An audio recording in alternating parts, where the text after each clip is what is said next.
everyone, welcome back to our Winging It 2023 quilt project.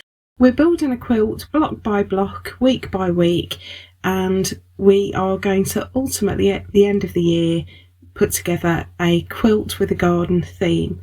We're on block 5 this week, and if you haven't seen any of the other videos in this series, I will link a playlist at the top of the screen so that you can catch up. Now, we've learnt several skills so far. We're going to learn a new skill this week. We're going to use paper formers. So I've got my background panel, which is 20 centimetres squared, and this week I've chosen to use my blender floral. So this is a nice sort of neutral background that will show off our surface decoration really well. I've also got some scraps of fabric. Now, I've got a black, but I just feel like it's really strong, so I've also got a grey. I'll make a decision as we're going which one I want to use. Black just seems so dark against the blue, so I think I'm just going to start with my options open. I've also got some offcuts of yellow. These are the remainders from the squares that I cut out last week for our reverse applique. So as I've been saying, don't throw any offcuts away because we never know when they're going to be useful. So I've got my dark yellow spot and my lighter stripe fabric. I've also got a scrap of white, and I've got a selection of threads. Now, these are all Anchor brand. I'm using Anchor threads all the way through this project. And so I've got a black, which is Anchor 403, and I've got the dark green that I've been using for lettering. It's less stark than black, but it's a really nice dark colour, and that's Anchor 683. I've got a grey, just in case I use the grey fabric, that's Anchor 235. I've got my white, which is 001. Then I've got my bright yellow, which is 298. I've got my darker yellow, which is 444. And I've got my lighter yellow, which is 300. And I think we're going to keep it to quite a limited palette this week. I've also got my embroidery scissors, and I've got a selection of marking pens, including my water erase pen, because I don't know how much I'm going to need to iron this.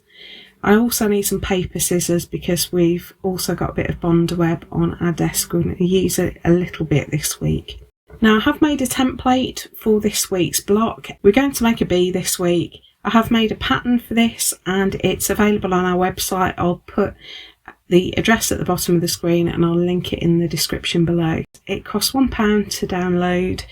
That cost just helps me to keep this channel running.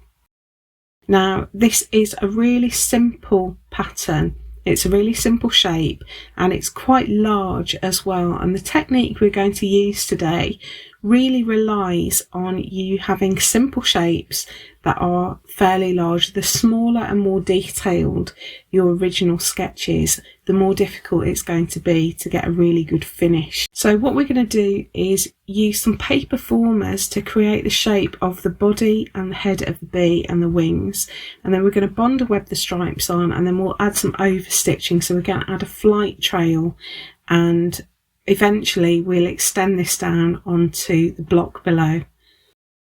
So I'm going to start by making the bee's head and body, and I've got my light box here. If you don't have a light box, don't panic. You can just hold your template up to the window and trace it like that. And I'm going to trace around the outside edge of the body. I'm not worried about the stripes at the minute. I just want the body. And then separately, so I'm going to move my paper along a bit so that I've got a separate piece. I'm going to trace the shape of the head. And because the head is tucked under the body, I'm just going to extend it round to create a complete shape there. And then I cut those out precisely. This is just a bit of copy paper. Paper's best, but any scraps will do. And I'm going to start off by roughly cutting a piece that comfortably fits the shape. I'm starting with the body part, and I just want enough fabric so that there's a border all the way around. I've just got some machine cotton here, and I've tied a knot in the end, and first of all I'm going to put some cross stitches through the fabric and the paper together, just to hold the two layers together while I work. Now, you don't have to do this step, but I find that if I don't, the paper former moves on the fabric and you end up with a part of the shape that doesn't have enough border around it. So this is just a safety measure that I've started using. And when you start your tacking stitches, make sure the knot is on the right side. So I've got my paper former on top, that's going to be the wrong side, and I've brought my needle up from the back to the front, and then I'm just going to tie off my thread again on what will be the front. Now I'm cutting around my shape, leaving a border of fabric all the way around. This is a really important step because what we're going to do is turn this edge over to make a really neat shape. So again, we're using applique, but this is a different applique technique.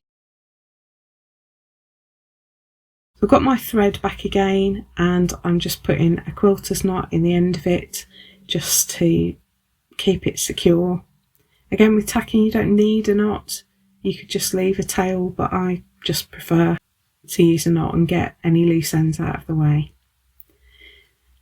So I'm folding over the overlap, the edge of my fabric onto the paper, and I'm pulling it as tightly into the paper as I can without changing the shape of the bee.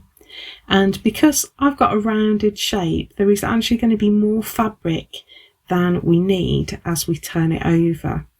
And so we're going to pleat the fabric to help us create the shape. So if I come in close, you'll be able to see it better. When I fold the edge over, you can see it creates a bulge there. And so what I'm going to do is tuck the sides of that bulge in and cause an overlap to form. It's quite hard to see the black fabric pleated, but you can see what I've done there, just pushing one side over the other. And then I'm going to put a little stitch that holds that pleat in place. So I've taken my needle down right at the edge of the pleat, and then I'm coming up just the other side of the pleat and carrying on with my stitching. And so every now and again, as I fold my edge over, I'm going to get that little bulge and create a pleat with my thumbs and then stitch that pleat in place. And you can just readjust it here and there just to make sure you're getting a nice sort of even rounded edge. Just fumbling my needle there.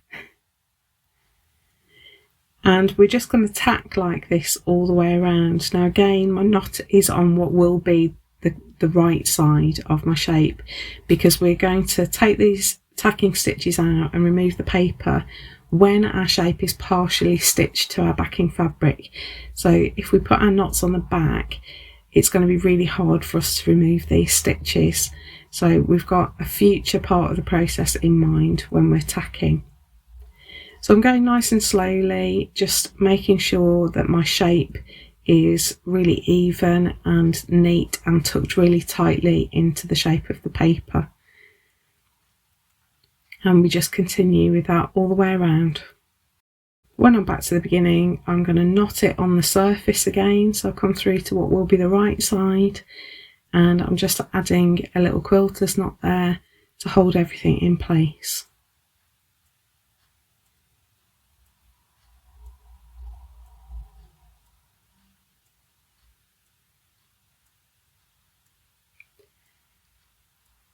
And then I can snip my thread off, and that's my first piece. So it doesn't look much now, but it will do when we take out all our tacking stitches.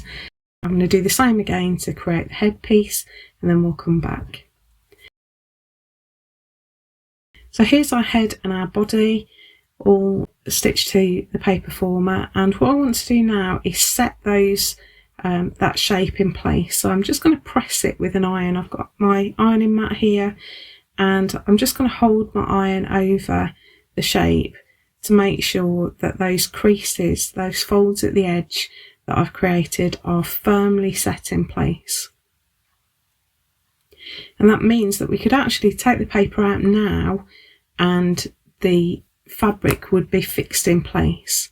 I prefer to take the paper out a little bit later in the process. So I want to make sure my bee is in the right place. I brought my light box back in and I've got my template showing through, and that's going to help me position my pieces. I just want to make sure it's the right way around, and I want my head to be underneath the body of the bee.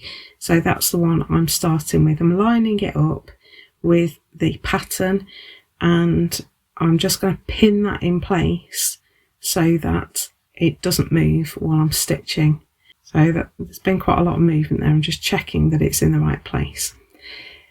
So now I've got a single strand of my black thread, and I'm going to stitch this down using an applique stitch. So I'm going to bring my thread through both layers of the fabric. You can see there I've just caught a couple of threads at the edge of the black fabric. So I'll come up through both layers, and then I'm going to tuck my needle right up against the edge of the shape and take my needle back down, but only through the backing fabric, the blue floral. So I'm always going to come up through both layers and go down just through one layer. So I move my needle along a little bit and come back through onto the black and then back down on the blue. And I want to just keep those stitches tucked as close into my black shape as I possibly can. And if I do that, they will be virtually invisible. So as long as you match your thread to the applique piece and keep your stitches really tight in to the applique piece, you will hardly see them at all. And I'm just going to work my way around in that same way. You can see I've started doing a hooking motion. It works really well for this type of applique. As soon as I'm able, I'm taking a pin out. It just gets in the way and the thread keeps hooking around it. So as soon as you can get rid of your pin, do so. I'm halfway around now, and what I want to do is take out my paper. So I'm just going to cut off those knots. This is why we've left them on the surface, so that they're really easily accessible. And then I can just use a pin to pull out the tacking stitches that I put in all the way around. So I'm just making sure they're all out. It's why we use a very strongly contrasting thread, because it makes them easy to see. Now I'm just going to lift up that bee's head, and I'm going to use my needle to just hook the paper. I want to make sure I'm hooking just the paper, not the fabric, and I can just pull out that paper former, and you can see that because we've ironed it, that turned edge is perfectly in place, and so now I can just continue stitching around using my applique stitch to make sure that's fully secure.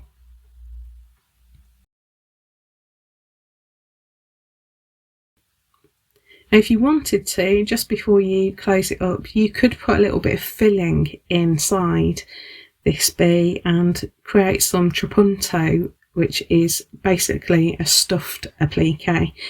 And so now's the time to do it if you want to. I think it could look quite cute.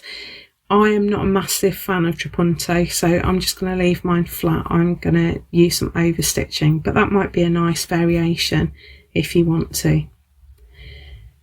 When I'm back to the beginning, I'm just going to go through onto the back and make a quilter's knot and finish off that thread. And now I can start the process again to attach my bee's body. So I've got my light box back, lining up my panel with the outside edge, and I'm lining up my bee body where it's supposed to be on the pattern. And it's a bigger piece, so I'm going to use 2 pins here, and then I'll stitch it down in exactly the same way and remove the paper when I'm halfway round.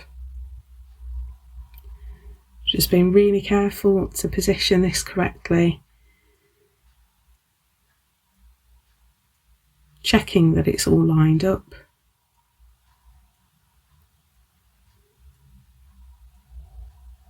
And so now I'm just going to sew around that and repeat the process. So I'll do that and then we'll come back and look at the next stage. Right, I think we need to add some stripes to our bee, and we're going to do this with just a bit of bonder web. So I've got some stripes here. I've got my Bonder web, I've got the glue side down and the paper side up, and I'm just going to trace these stripes onto a piece of Bonder web. Now, because I've used black, it is quite a strong, stark colour to use, and so I'm going to take a little bit of license with my stripes here and make them a bit thicker. I just want to tone down that black a little bit. So you can see I've extended my stripes a little bit, only like 1 millimetre either side. So I'm going to put in my second stripe, and I'm keeping these separate on my Bonder web. So I just need to move it along a little bit. Now the bee that I used as inspiration had a white end of its abdomen, and so I'm just going to put in another shape there so that I can get a paler yellow in. Now I'm going to cut these out roughly. Remember, with Bonder web we cut roughly first and then precisely once we've fused the Bonder web to our fabric. I'm going to use 2 different types of fabric, so I'm just going to separate those 2 out. So I've got my yellow stripe here, and you can see I can use just a tiny piece of this, and I just want to think about where I'm placing my fabric so that I get the yellow stripes featuring on my bee's abdomen. So just position it really carefully. You want it glue side down, and then you want to hold your iron over it for about 10 to 15 seconds just to fuse those 2 together. I've taken the paper backing off, and now I put it glue side down onto my bee. So you just need to make sure that you fuse your Bonder web to the wrong side of your fabric. Just trimming off my Bonder web here just so that I can get away with using a really small piece of the yellow spot. So I've got a stronger yellow here, and I'm just going to repeat the process. So I'm fusing my stripes to the fabric. I've cut them out precisely now, and I'm just positioning them on my bee, and I don't want too many moving parts, so I'm going to just do these one at a time. You could do them together, but you run the risk of them moving and fusing in the wrong place, so I'm just going one at a time, taking it really steady and making sure my piece is right. So I'm just easing it around there just to make sure it's lined up. And so now my bee has got stripes, and that black is really nicely toned down now. Now I'm going to move on to the wings, and we're going to use turned edge again. So this time I'm tracing my wing shapes, and just as a word of caution, do make sure that if you're using the same wing shape twice, you flip your paper, because you want the wings pointing in different directions. And I wished I'd put a star or a marker on the right side of my wing shapes, because I ended up making one wing twice because I had one of my pieces upside down and ended up with 2 left wings. So again, I've cut a piece that will fit onto. I've got some darker thread now for my tacking so that it shows up nicely, and I'm trimming around the shape.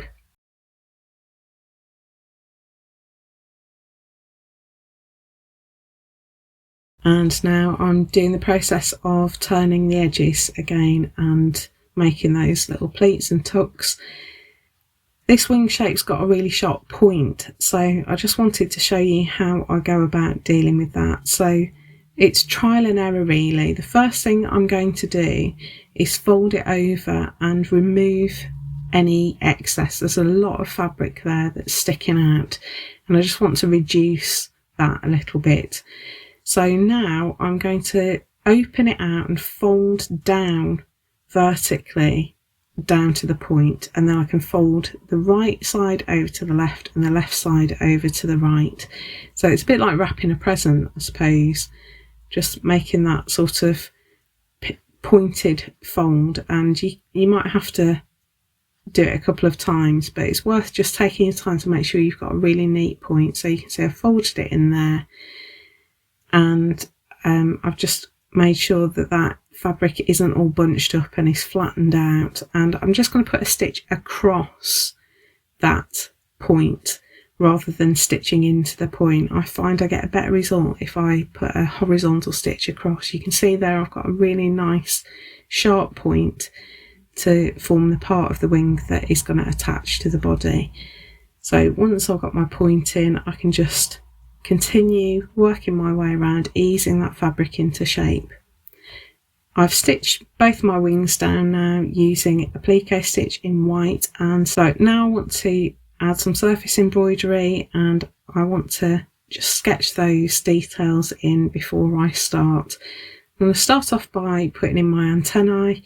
I'm using my water erase pen here, and I did regret it. I wish I'd used my heat erase pen because I didn't need to iron it at this point, and the blue pen is very hard to see on the fabric. So you can see I'm just making short strokes with my pen here. I can just about see it. I think you'll find it hard to see on camera, but I can see it well enough. So I'm just going to put in those lines. This is going to give me a guide to stitch along.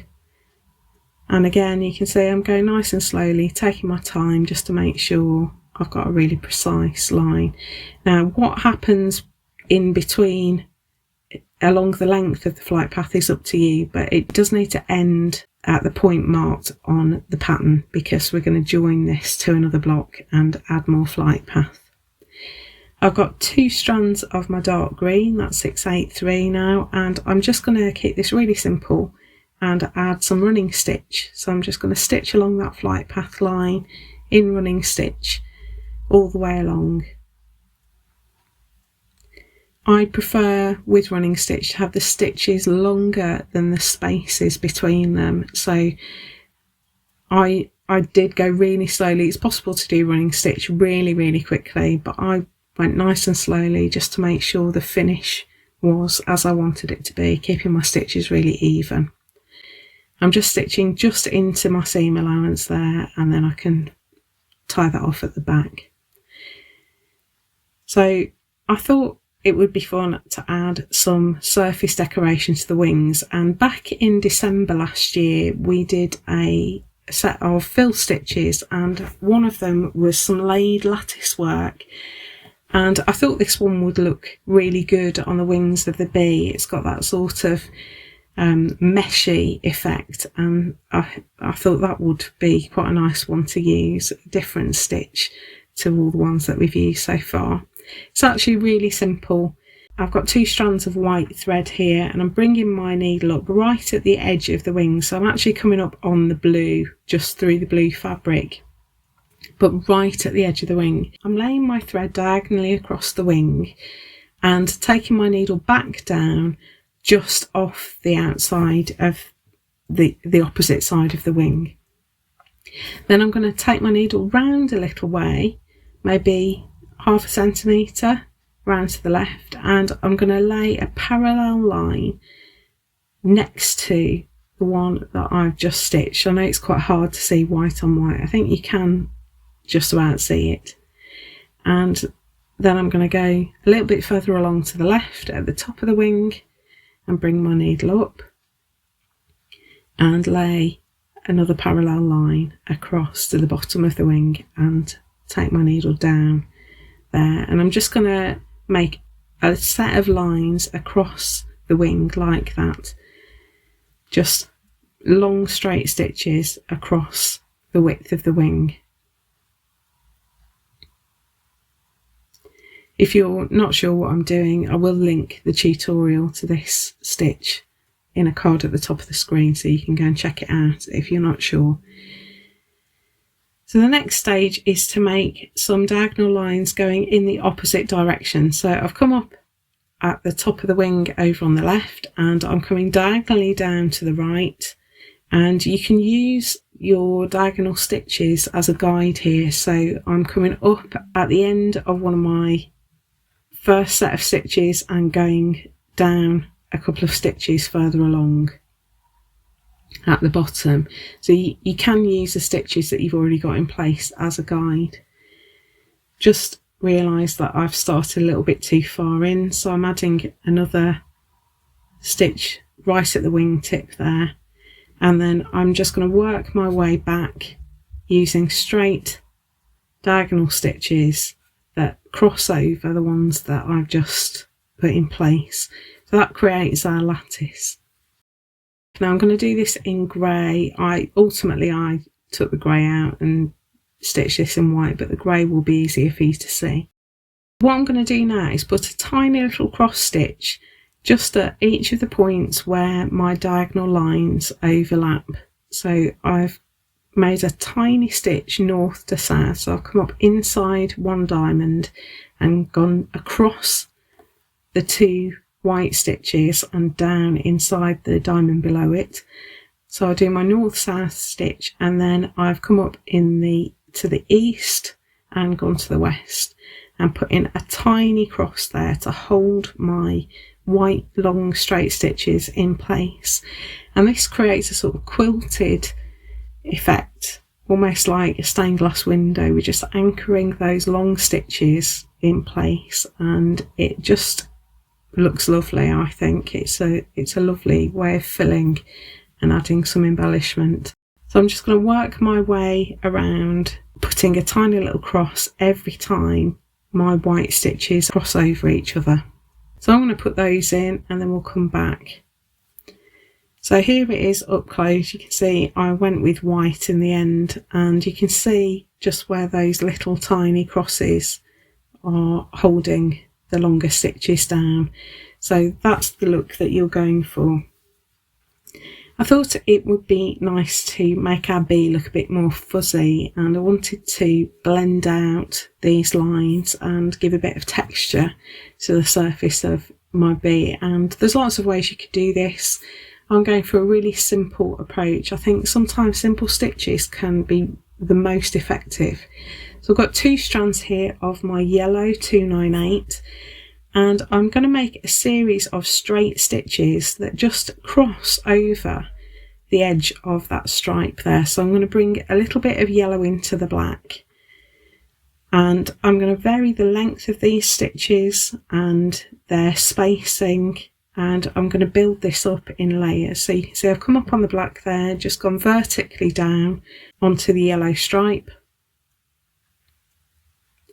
and then I've gone a little bit further along and made another stitch like that. So I'm going to do some shorter stitches, some longer, just keep it nice and random and work across the width of the stripe in this way.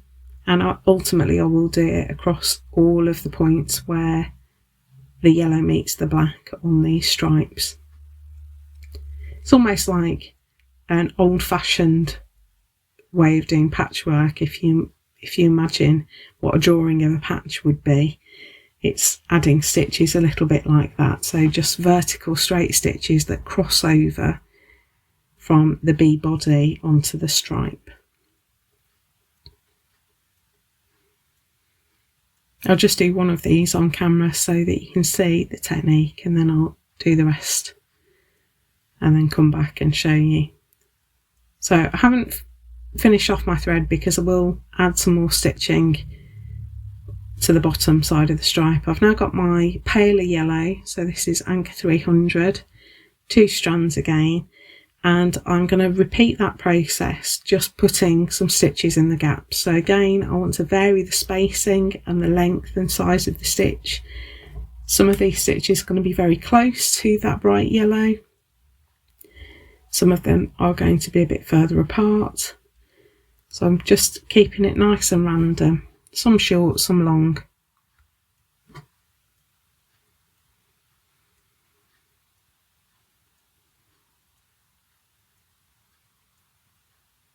And again, I'm just going to hold my needle in place because I'm going to keep stitching shortly.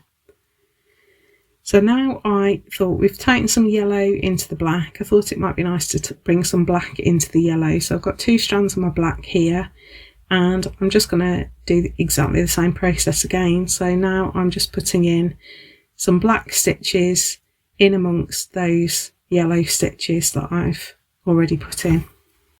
And hopefully you can see already this is creating almost like a furry texture on this bee. It's giving a suggestion of fluffiness, and it breaks up that hard edge as well. So I'm going to repeat that process for all of the others, and then we'll come in and put in the final details. So here's my stitching on my bee. It was a little bit of guesswork, I hadn't planned this, but I really like the way it's worked out, and I've blended yellow and white at the bottom end of the bee. I'm just going to put in the antennae and the eyes now, and that's the last thing we're going to do. And for this I'm going to use stem stitch. So stem stitch is a little bit like back stitch, but we overlap our stitches. So I'm going to start right up against the edge of the bee's head, and I'm going to come forward 1 stitch length. Take my needle down, and rather than doing it in 2 motions, I'm going to hook my needle back to halfway between where the stitch started and finished, and when I pull my needle through I create a sort of T shape. So then I'm going to take my thread back over to the left and repeat that process again. So I'm going to go forward 1 stitch length and then rock back half a stitch length so that my needle comes up where that first stitch ended, and pull through. And so now we've got 2 stitches that overlap. So again, keep my thread to the left, forward 1 stitch length, and rock back to the end of the previous stitch. And you just work your way along in that way, and it's a great way of creating lines that are a bit more defined. So I'm just going to stem stitch all the way along to the end of the antennae.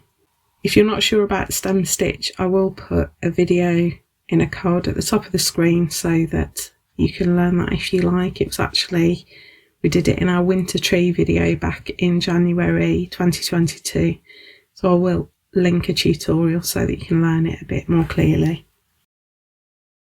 Now the end of the antenna is a little bit thicker, so I'm just going to add in a couple of extra stitches right tucked in next to the ones that I've already made, and create a sort of bump at the end of the antenna. You could put a French knot there if you wanted to.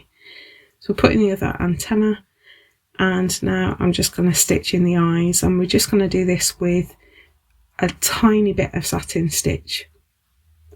So satin stitch is just straight stitches that are made really close to each other. So you can see I've laid 1 straight stitch, and then I'm just bringing my needle up as close to the previous stitch as possible. I will link a tutorial to this. It's a simple stitch to do. It's not easy to make it look good, so you just need to take your time with this. Fortunately, it's a very small space, so if it does, and it's black, so if it does go wrong, black thread hides imperfections really cleverly. So there's our bee. Here it is finished. I really hope you've enjoyed that. I love this panel. As I've said, eventually we will extend that flight path onto the block below it. If you have enjoyed that, please do give us a like. It really helps our channel. I'm really looking forward to seeing your versions of this. You can stitch this and interpret it in whatever way you like. Do try and stick with a bee though, because there will be other creatures coming up in future videos. Do share your creations at #FSH23quilt, and so that we can see all of these bee blocks together, you could also add #FSH23quilt5. If you've enjoyed this, I will link a similar video here. I'll put a video up here that's best for you, and if you'd like to subscribe, do click on our logo down here, and it makes it really easy for you. Thanks so much for watching. Can't wait to see your creations. Have a great week, and I'll see you in the next video. Bye!